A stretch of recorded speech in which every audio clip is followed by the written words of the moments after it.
how to add bank account in Xero. So hello guys and welcome back to today's video. In today's video, let's teach you how to navigate our Xero over here and how you will be able to, of course, register a bank. So first things first, over here in our dashboard in Xero, what you're going to need to do is you're going to navigate over here at the top. You have the option under accounting. If we click on accounting, you will be able to see that we have an option bank account. So simply select our bank accounts over here.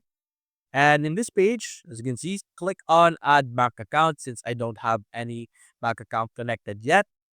And over here, you will be able to see, simply search your bank provider.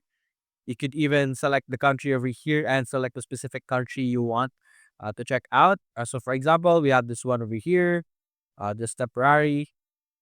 Simply select the specific bank that you want to connect.